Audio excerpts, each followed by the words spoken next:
지금까지 우리는 그리스도인의 생활에 있어서 음식물과 연단의 중요성을 고찰해 왔습니다. 이제 다음 단계는 우리의 능력을 실천하는 것입니다. 즉 능력이 충만한 가운데 그리스도인의 삶을 살아가는 것이 신자인 우리의 목적입니다. 그러므로 이제 우리는 실제적으로 실천함에 있어서 우리가 무엇을 해야만 할 것인가를 살펴보겠습니다. 그리고 우리가 실천함으로써 점점 성장하게 될 원리들을 실제적으로 적용해 보기로 하겠습니다. 연습은 대가를 낳는다는 말이 있죠? 참으로 옳은 말입니다. 우리의 기능은 사용하면 할수록 점점 더 개발되어지는 것입니다. 우리나라의 그 축구 영재가 있죠? 지금 스페인에서 뛰는 이강인 선수 같은 경우죠. 재능은 뛰어난데 아직 1군에서 실전에 투입되질 않다 보니까 그 기량이 만개되지를 못하고 있죠.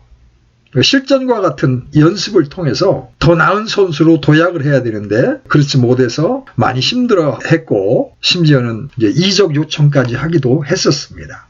우리의 기능은 사용하면 할수록 점점 더 개발되어집니다. 다시 말씀드리면 연단의 가장 좋은 형태와 우리가 앞에서 생각해 본 바와 같이 우리의 힘을 지속시키는 가장 좋은 방법은 우리의 일을 계속하는 것입니다. 우리가 게으름을 피울 때가 가장 위험합니다. 성경에는 그런 실례가 많이 있습니다. 다윗 왕의 가장 무서운 타락인 큰 죄악은 어떤 의미에서는 그가 아무 일도 하지 않고 있었다는 사실의 결과인 거죠. 그의 군대는 큰 전쟁을 치르고 있었는데 그는 거의 하는 일이 없이 예루살렘의 집에 있었습니다. 유혹이 다가와 그를 사로잡은 것은 바로 그의 게으름 때문이었습니다. 바로 그렇습니다. 한가할 때에 여러분이 아무것도 하지 않고 있을 때에 사탄은 항상 그런 상황을 이용하려 하고 있으며 와서 유혹하려고 하는 겁니다. 그런 상태에 처해 있다는 것은 위험한 일입니다.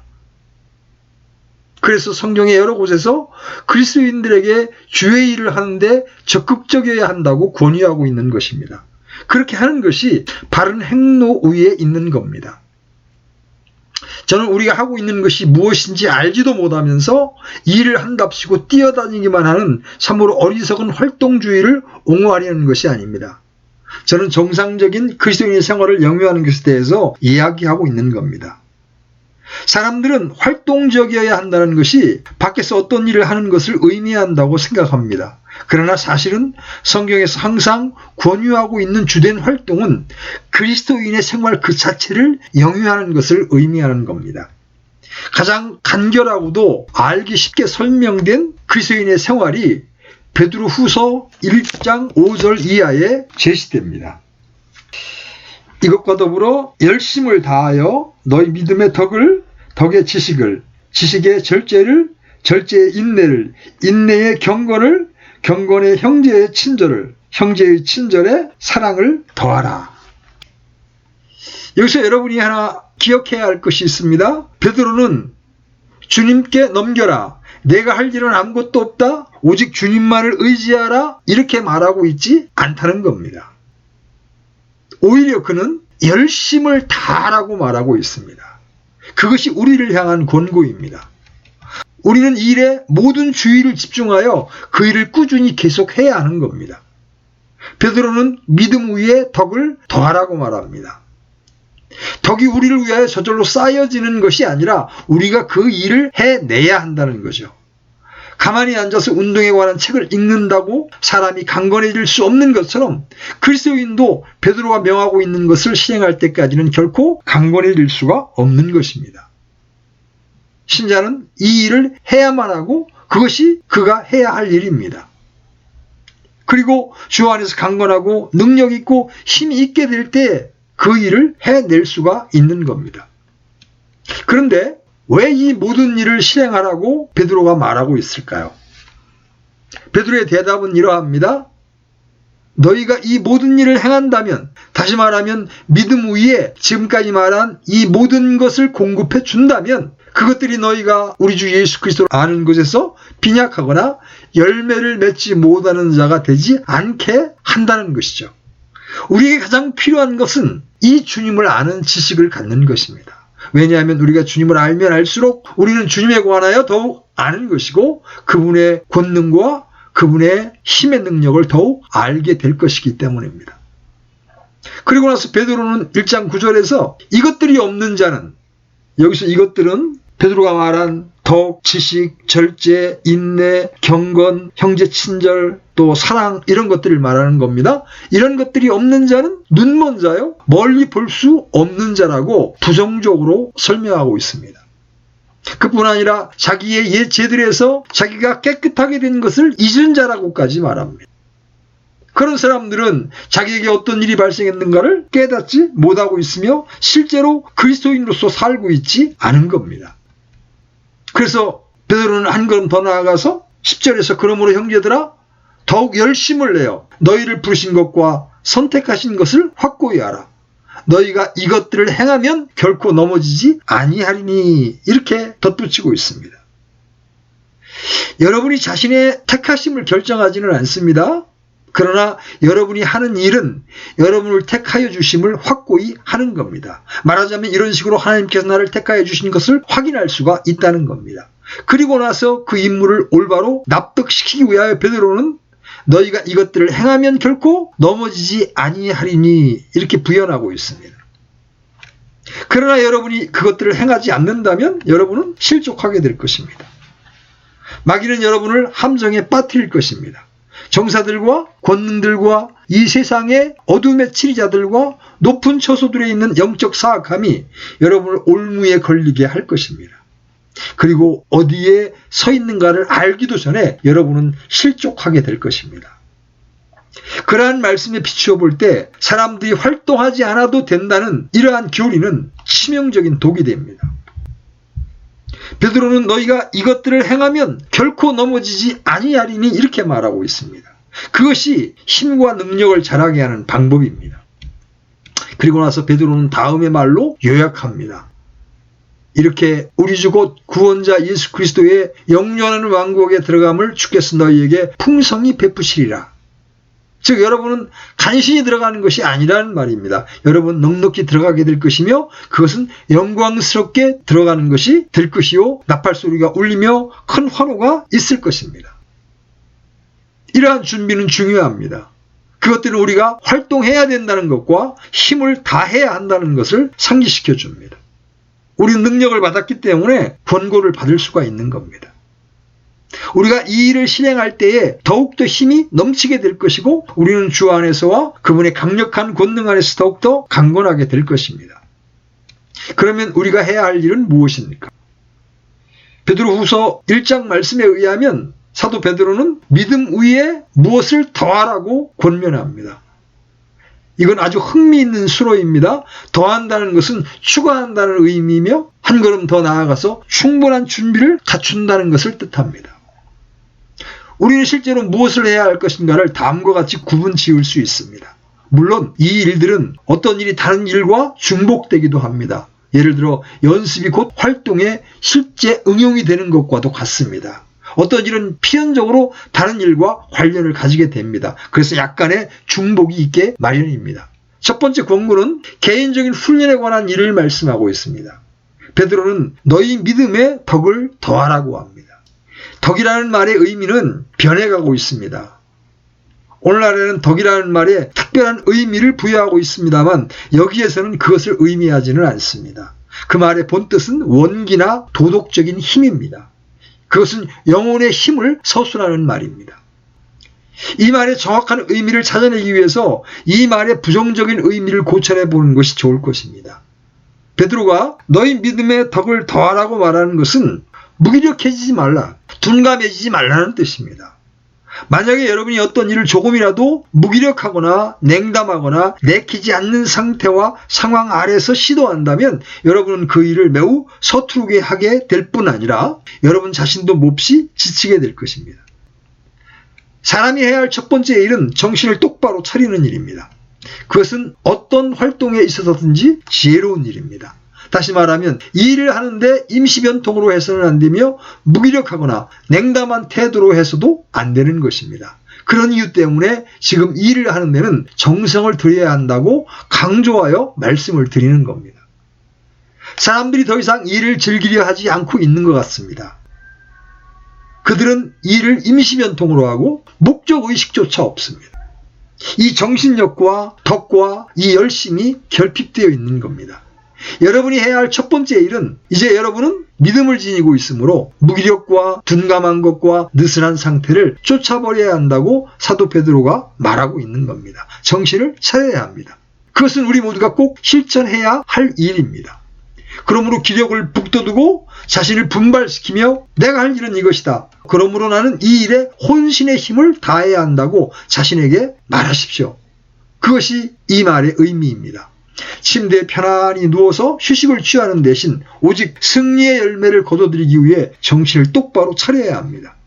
여러분은 아침에 골치가 아프고 느슨하고 무기력한 채로 깨어날지도 모릅니다. 이제 여러분이 그런 정신 상태로 일을 시도한다면 일을 매우 서투르게 할 뿐만 아니라 결국은 매우 지치고 말 것입니다. 그러나 이와는 반대로 여러분 자신을 분발시키고 정신을 똑바로 차린다면 일을 더욱 잘하게 될 뿐만 아니라 나중에 훨씬 덜 지치게 될 것입니다. 오늘날 무기력한 그리스도인들이 너무나 많습니다. 우리 중에 너무 많은 사람들이 영혼의 우울증과 홍역으로 고통을 받고 있습니다. 우리는 너무 병약하고 무기력하여 전혀 목적의식이 없습니다. 우리는 분발해야만 합니다. 무기력해지지 말고 나는 할 일이 있다고 자신에게 말하십시오. 그러면 이윽고 기분이 좋아지게 될 것이며 일을 잘할 수 있게 될 것입니다. 여러분의 믿음 위에 덕을 더하십시오. 그러면 더 강건하여짐을 느끼게 됩니다. 베드로는 계속해서 지식을 더하라고 말합니다. 이것은 긴 말이 필요하지 않죠? 교리적인 지식이든 체험적인 지식이든 그것은 우리를 강하게 합니다. 그러므로 신자들은 열심히 지식을 추구해야 합니다. 물론 지식으로 인한 우쭐됨을 늘 경계하면서 말이죠. 덕의 지식을, 통찰력을, 이해력을 더하시기 바랍니다. 우리가 기독교의 진리에 대하여 알면 알수록 우리는 그것을 더욱더 깨닫게 되며 우리는 더욱 강건하게 될 것입니다. 그 다음에 나오는 덕목이 절제입니다. 지식의 절제를 더하라. 오늘날 절제라는 말은 그 의미가 다소 축소되고 함축되어 쓰여지고 있습니다. 사람들은 단지 술을 마시는 일에 있어서만 절제를 생각하기가 쉽습니다. 물론 그런 뜻도 포함되어 있지만 그 일은 보다 더 넓은 의미를 지니고 있습니다. 절제라는 말의 본뜻은 자제입니다. 내가 어떻게 주안에서 강건해질 수 있는 것입니까? 어떤 일이 나에게 일어나기를 기다려야 할까요? 아닙니다. 만약에 여러분이 자신을 억제하신다면 여러분은 더욱 강건하게 될 것입니다. 이것은 어떤 의미에서 힘에 대한 원리와 같습니다. 힘을 낭비하기 때문에 대부분의 사람들이 약합니다. 우리는 모두 불필요하게 힘을 낭비합니다. 가장 비근한 예는 자신을 억제하는 일에 실패했을 때입니다. 축구나 기타 등등의 직업 선수들을 보십시오. 그리고 그들이 하는 훈련을 관찰해 보십시오. 그들이 좋아하여 평상시에 하고 있는 많은 것들을 자제하고 있습니다. 그들에게는 큰 경기에서 잘 싸우기 위하여 훈련을 받을 필요가 있습니다. 정신계에 있어서 이것은 더욱 그러합니다. 자신을 억제하는 일에 실패한다는 것은 힘의 손실을 뜻합니다. 만약에 우리가 자신을 억제할 수 없다면 원수 마귀를 만났을 때에 우리에게 무슨 소망이 있겠습니까? 이런 일들은 실제로 측량해 볼 수 있습니다. 제가 자제라는 말을 사용할 때는 개인의 기질을 통제하는 것과 개인의 정신을 통제하는 것까지를 포함해서 말하고 있습니다. 여러분은 격분해서 몸을 떨고 있는 사람을 보신 적 있습니까? 그 사람은 참으로 많은 에너지를 낭비하고 있는 겁니다.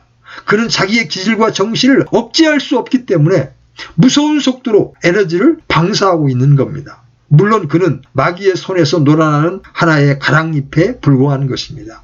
사람이 자신을 통제할 수 없을 때 어떻게 원수를 대적하는 일이 가능하겠습니까? 훈련은 필수 불가결한 요소입니다. 그것은 무엇보다도 가장 중요한 일 중에 하나입니다. 군대가 훈련을 받지 않는다면 이미 패배한 것이나 마찬가지요, 오합지졸이 되는 겁니다. 성경에는 이런 교훈이 많이 있습니다. 그것은 잠언의 주된 주제이기도 합니다. 지혜자는 이 문제를 취급하면서 잠언 16장 32절에서 이렇게 말합니다. 분노하기를 더디하는 자는 용사보다 낫고 자기 영을 다스리는 자는 도시를 취하는 자보다 나으니라. 그가 말하고 있는 것은 노하기를 더디하는 자, 곧 자기의 노기를 억제하는 자는 화를 내는 용사보다도 나중에 훨씬 더 강하다는 겁니다.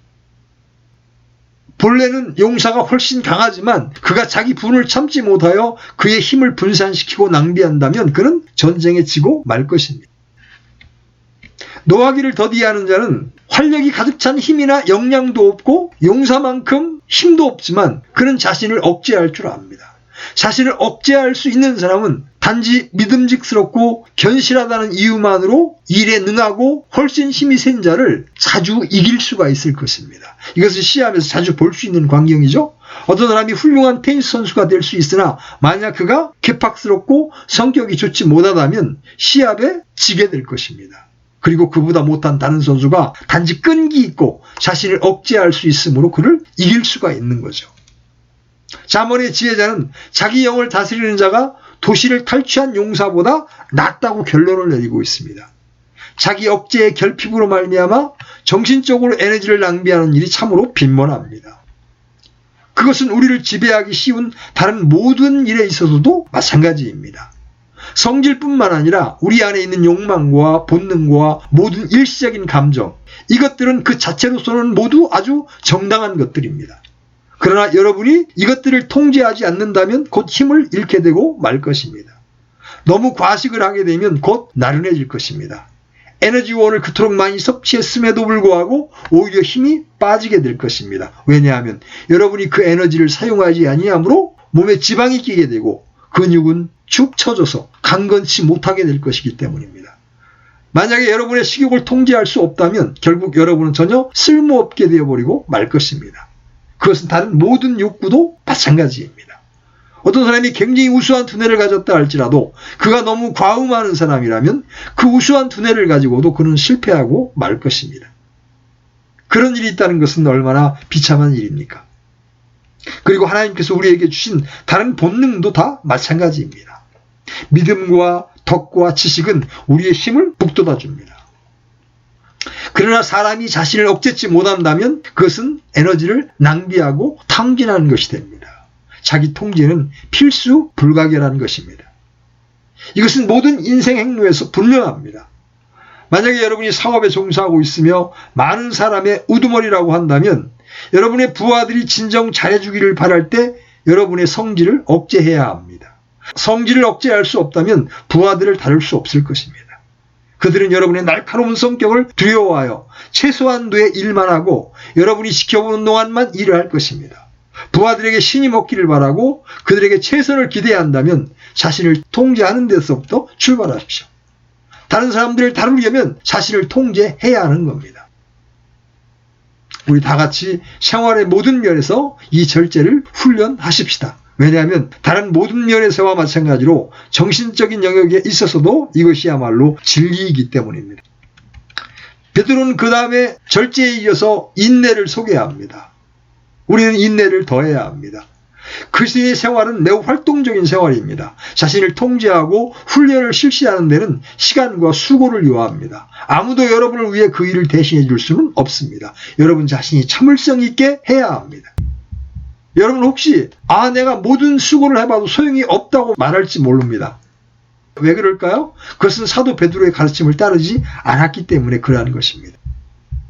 더하는 것과 모든 부지런함과 충분히 준비를 갖추는 일을 열심히 하지 않았기 때문에 그런 말을 할 수밖에 없는 겁니다. 여러분이 절제를 더하였으면 계속해서 그 위에 인내를 더하십시오. 인내라는 말은 우리가 통상 생각하고 있는 그런 의미입니다만 우리는 이 보편적 용법에 어떤 의미를 첨가시켜 볼 수 있습니다. 그것은 실제에 있어서 끈기 있는 지구력을 의미합니다. 그것은 계속 믿고 나가는 것, 곧 참을성 있는 태도로 계속하는 것을 의미합니다.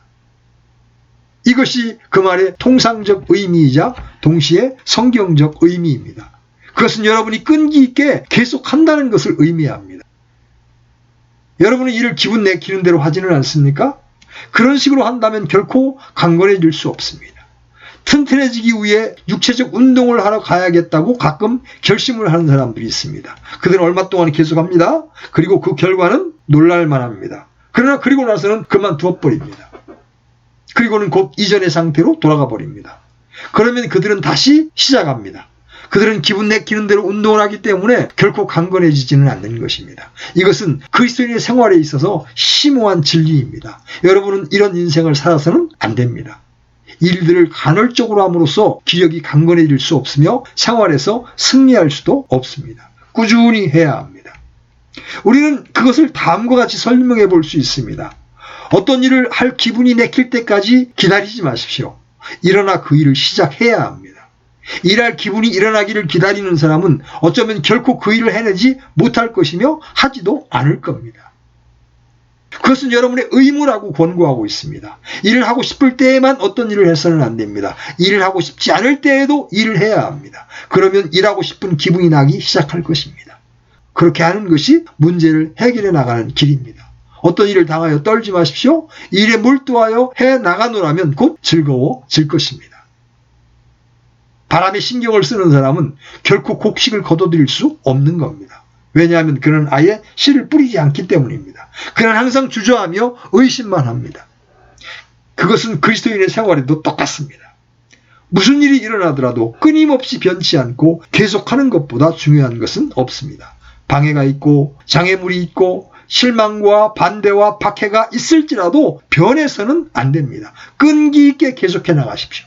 인생의 모든 분야에서 이와 같이 해야 합니다. 여러분이 학생이든 직장인이든 또는 다른 분야에 종사하는 사람이든 끈기 있게 계속해야 합니다. 결코 일할 기분이 날 때까지 기다려서는 안 됩니다. 그 일을 당장 시작하십시오. 펌프에서 물을 길어내려면 먼저 약간의 물을 부어야 하는 겁니다. 우리 자신이 일을 시작해야 하며 계속해야 합니다. 끈기 있는 인내로서 말이죠. 베드로는 인내에다가 경건을 더하라고 또 권면합니다. 여기서는 다른 내용을 다루게 됩니다. 말하자면 이제 우리는 순수한 개인적 훈련의 영역을 벗어나서 우리 자신을 하나님과의 관계에서 보는 것입니다. 이것이 모든 것에 중심되는 열심입니다. 경건은 공경을 의미합니다. 그것은 하나님의 면전에서 행한다는 것과 하나님과 동행한다는 것에 대한 자각을 의미합니다. 에녹은 하나님과 동행했습니다. 그것이 경건입니다. 노아도 똑같이 행했습니다. 다시 말하면 이 사람들은 하나님의 면전에서 살아가고 있다는 사실을 자각했던 겁니다. 그들은 하나님의 눈앞에서 행하였으며 하나님과 함께 행하였습니다. 이것은 또한 우리가 해야 할 일이고 우리가 상기해야 할 일입니다. 성경에서는 이것을 되풀이하여 이야기하고 있지만 우리 자신이 명심해야 합니다. 이것이 우리가 경건을 더해야 할 이유입니다. 한 번 더 말씀드리거니와 그것이 여러분에게 자동으로 되어지는 것이 아니라 여러분이 이 경건의 요소를 더해 가야 하는 겁니다. 하나님께서 한 번은 아브라함에게 나는 전능자 하나님이라 너는 내 앞에서 걸으며 완전할지니라 하고 명령하셨습니다. 여러분은 이 명령에 순종해야만 하는 겁니다. 그 명령은 우리 모두에게 내리신 겁니다. 하나님께서는 우리에게 너는 내 앞에서 걸으며 완전할지니라고 말씀하고 계십니다. 다시 말씀드리면 너는 항상 나의 면전에 있다는 것과 나를 위해서뿐만 아니라 내가 너를 지키고 있으며 너를 즐거워하고 있다는 것을 알면서 항상 이 일들을 실행하라고 말씀하시는 겁니다. 사도 바울도 이와 같은 사실을 계속해서 이야기하고 있습니다. 고린도후서 2장 끝부분에서 우리는 하나님의 말씀을 부패시키는 많은 사람들 같지 아니하고 오직 진실함에서 난 자와 같이 하나님에게서 난 자와 같이 하나님의 눈앞에서 그리스도 안에서 말하노라 이렇게 되어 있습니다. 4장에서도 비슷한 말씀이 있습니다. 그는 그가 어떻게 그의 일을 수행하고 나가고 있는가를 이렇게 말합니다. 오히려 감추어둔 정직하지 못한 일들을 버리고 간교하게 걷지 아니하며 하나님의 말씀을 속임수로 다루지 아니하고 오직 진리를 드러내므로 하나님의 눈앞에서 각 사람의 양심에 우리 자신을 추천하노라. 이것은 설교자들에게 매우 감명 깊은 말씀입니다. 그것이 설교하는 유일한 방법이죠. 설교자는 청중들을 볼 뿐만 아니라 하나님을 바라보아야 합니다. 곧 하나님 앞에서 설교해야 한다고 생각합니다. 중요한 사실은 하나님께서 여러분을 내려다보고 계신다는 겁니다. 여러분이 하나님 앞에 있다는 것을 인식하십시오.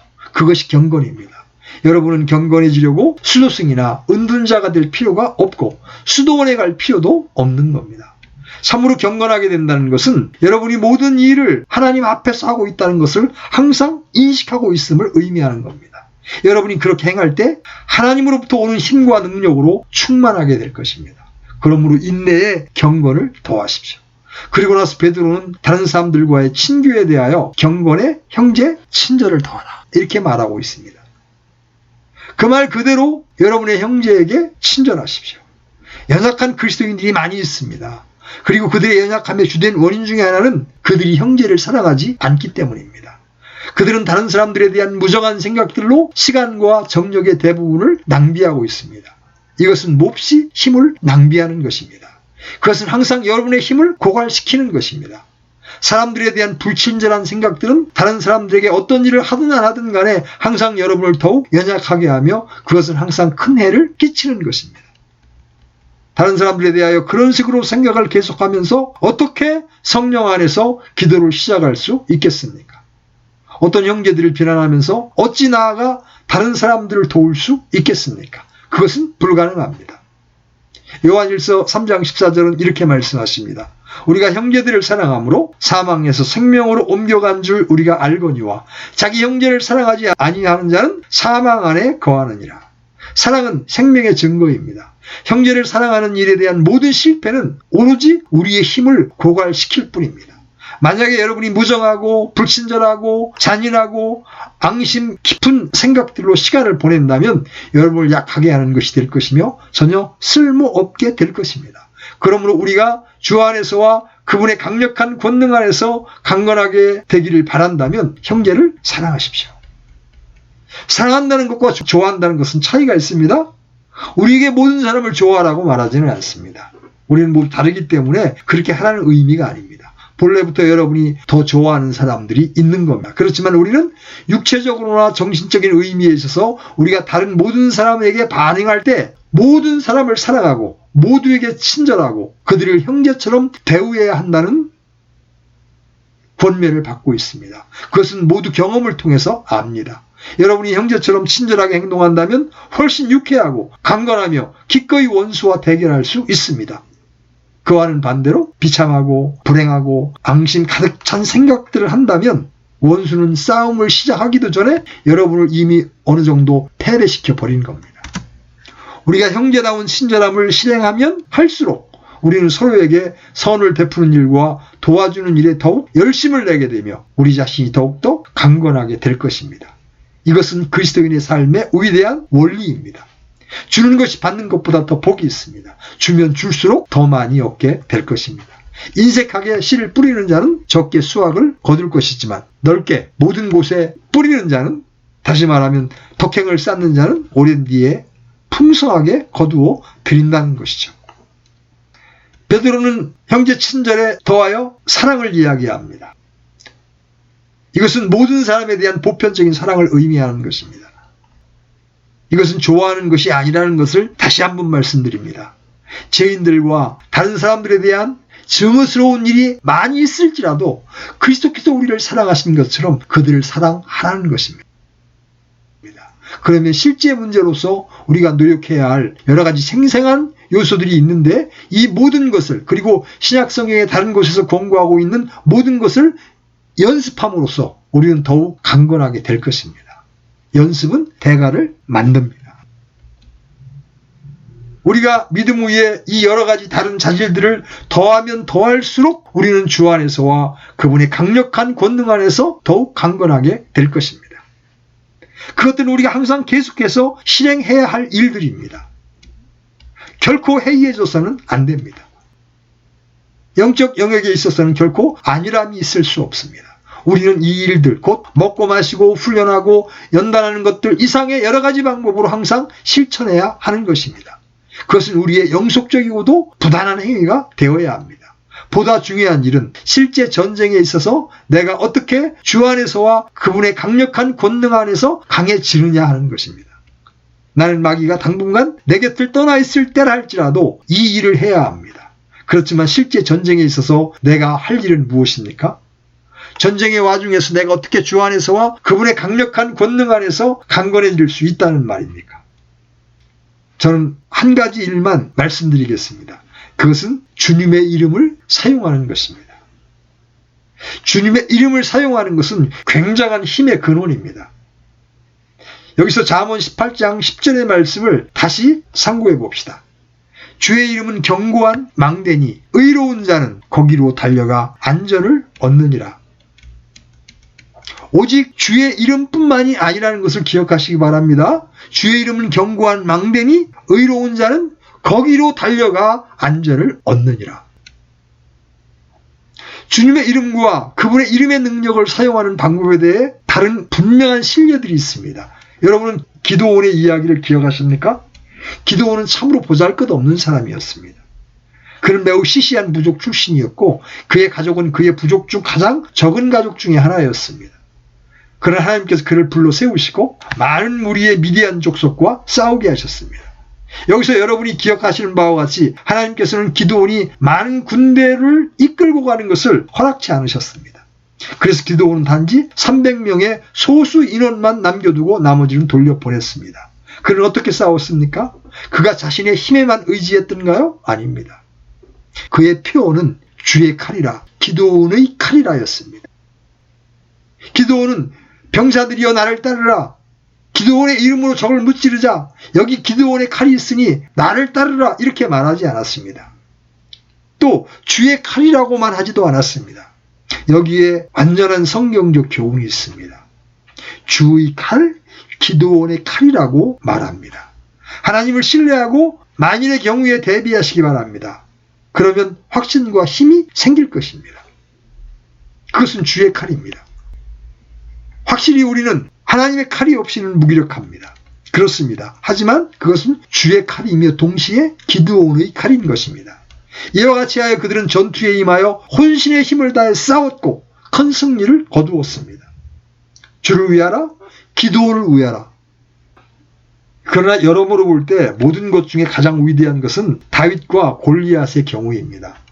역사 위에 나타난 이 구약 성경의 사건들은 동시에 에베소 6장에서 마귀의 관계를 대적하는 것과 정사들과 권능들에 대항한 씨름이라고 우리에게 가르쳐주는 위대한 성경적 비유이기도 합니다. 그것은 곧 다윗과 골리앗의 싸우는 모습에서 모든 것을 배울 수 있습니다. 다윗이 이긴다는 것은 불가능했습니다. 골리앗이라는 거인을 보십시오. 그는 다른 모든 사람을 이겼으며 아무도 그에게 대항할 수 없었습니다. 그런데 여기 아직 풋내기에 지나지 않는 다윗이 있습니다. 그는 사울 왕의 칼도 사용할 수 없었습니다. 그러나 다윗은 승리했습니다. 그가 하나님을 경외하여 골리앗과 맞섰기 때문에 승리했던 겁니다. 싸움이 시작되기 전에 다윗을 조롱하면서 놀라게 하고 괴롭히려고 하고 그를 쩔쩔매게 했던 그 블레셋 사람들에게 다윗이 뭐라고 이야기합니까? 너는 칼과 창과 방패를 가지고 내게 오거니와 나는 내가 도전한 이스라엘 군대의 하나님 곧 만군의 주의 이름으로 내게 가노라. 싸움이 시작되는 찰나 다윗은 만군의 주의 이름으로 오라고 그 이름을 소리쳐 불러 확신과 권능과 힘으로 충만하게 되었고 천추에 빛나는 승리를 안게 되었던 겁니다. 엘리사도 그의 사역 초기에 같은 원리를 적용했습니다. 엘리야는 막 하늘로 승천했고 엘리사는 여기 요단강 앞에 서 있습니다. 그는 바로 얼마 전에 엘리야가 그의 겉옷을 흔들어 어떻게 강물을 갈라놓는가를 본 적이 있습니다. 그리고 그는 큰 시험의 때를 당하여 여기에 서 있는 겁니다. 과연 그는 하나님의 선지자인 엘리야를 계승할 만큼 강건하며 적합한 것인가? 그가 그의 임무에 어떻게 적응하고 있는가 주의해 보시기 바랍니다. 그는 엘리야의 하나님은 어디 계시나이까 하고 소리칩니다. 그것은 현재의 우리들로서 정사들과 권능들과 싸우고 있는 하나님의 교회의 표가 되어야 한다고 저는 생각합니다.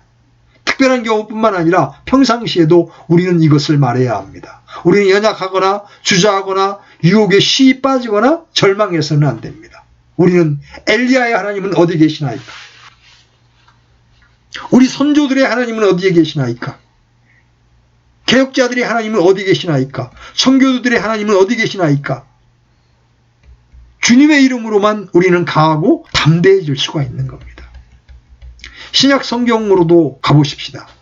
초대교회 시절의 베드로와 요한을 보십시오. 그들은 성전 미문에 앉아있는 안진뱅이와 마주치게 되었습니다. 그들이 무엇을 해야 했습니까? 은과 금은 내게 없거니와 내게 있는 것으로 내게 주노니 곧 나사렛 예수 그리스도의 이름으로 걸어라. 베드로는 이렇게 말했습니다. 실제로 말하고 행동했던 자들은 바로 베드로와 요한이었습니다. 그러나 그들은 주님의 이름의 능력을 사용하였기 때문에 그와 같이 할 수 있었던 겁니다. 주의 이름은 견고한 망대라. 항상 그러합니다. 그리스도는 인간을 정복하셨을 뿐만 아니라 마귀를 정복하셨고 마지막 원수인 죽음과 무덤까지도 정복하셨던 겁니다. 그분은 전능하십니다. 그것을 기억하십시오. 그리고 사람이 그것을 기억하는 동안에는 주님의 능력과 주님의 전능하신 힘으로 충만하게 되는 것입니다. 부활하신 주님의 이름의 능력과 효력을 상기시키는 이름은 기적을 일으키는 것입니다. 믿는 자의 귀에는 예수의 이름이 어찌 그리 달콤한지요. 그의 슬픔을 위로해주고 그의 상처를 달래주며 공포를 물리쳐 주시네. 예수님의 이름이 바로 이렇게 해줍니다. 예수의 이름은 어찌 그리 달콤한지요. 그것은 공포를 몰아내 줍니다. 여기 또 다른 노래가 있습니다. 만군의 주와 그의 힘의 능력으로 강건하여라. 예수의 힘을 의지하는 자는 이기고도 남겠네. 그리스도인은 그 이름을 의지하고 그 이름에 호소하며 그 이름으로 강건해지는 겁니다. 그리하여 그는 이기고도 남는 것입니다. 우리 모두가 틀림없이 이런 식으로 주의 이름을 사용하는 방법을 알아야 합니다. 연약함과 무기력함 가운데 있는 여러분과 저는 기쁨의 주요 구원자이신 우리 아버지의 이름으로 마귀를 위협해야만 합니다. 마귀를 대적하십시오. 그러면 여러분을 피할 것입니다. 나 혼자서는 너를 대항해서 아무것도 할 수 없지만 만약 내가 나를 건드리면 주께서 원수를 갚아 주실 것이라고 마귀에게 말하십시오. 주의 이름으로 마귀를 대적하십시오. 그의 이름은 견고한 망대라. 의인은 그리로 달려가서 안전함을 얻으리라. 주의 이름을 부른다고 해서 육체적으로나 물질적인 의미에서 여러분의 힘에 전혀 보탬을 주지는 않습니다. 그러나 여러분에게 확신을 줌으로써 강하게 하는 것입니다. 바로 그 이름이 여러분에게 활기를 띠게 하는 것입니다. 여러분은 여러분을 위협하는 마귀를 대적하여 그를 멀리 쫓아버릴 수 있습니다. 그러므로 바로 여기에 마귀의 간계에 대항하여 싸워 이기고도 남을 수 있는 가장 탁월한 방법이 있습니다. 주의 이름의 능력을 깨달아야 합니다. 나사렛 예수의 이름으로 명하노니 나를 떠나라. 나는 내 것이 아니고 주님의 것이며 주께서 나를 보호하신다고 여러분의 원수에게 말하십시오. 우리가 악한 날에 능히 대적하고 모든 일을 행한 후에 서기 위하여 이 귀중한 진리들을 이행할 수 있도록 하나님께서